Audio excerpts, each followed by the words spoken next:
У пошуках работников у город над Пиной приехали специалисты по кадрах столичного управления дорожно-мостового будовництва и добраўпарадкавання.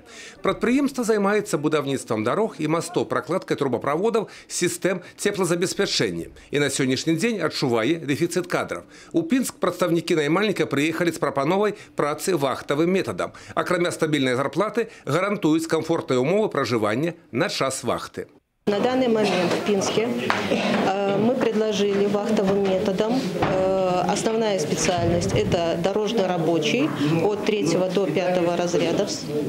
Вот, значит, и есть у нас некоторые специальности более узконаправленные.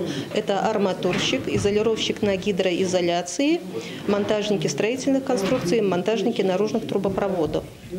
Вот. И на данный момент наше предприятие ищет на постоянную работу электрогазосварщиков 5 или 6 разряда, имеющих аттестацию. На сегодняшний день у Пинску на улику беспрацоўных стаяць 446 человек. Свободных вакансий при этом 564. У нас востребованные высококвалифицированные специалисты, инженера, значит, врачи, медсестры, инженера по охране труда.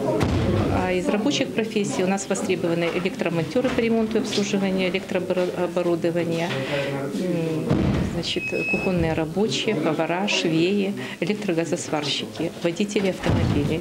С пачатку года у Пінскую городскую службу занятости по допомогу у працаўладкавання звярнуліся 626 гараджан. 465 з іх з дапамогай спецыялістаў службы знайшлі новую працу. І на 1 сакавіка ўзровень беспрацоўя ў Пінску складае 0,8% да эканамічна актыўнага насельніцтва.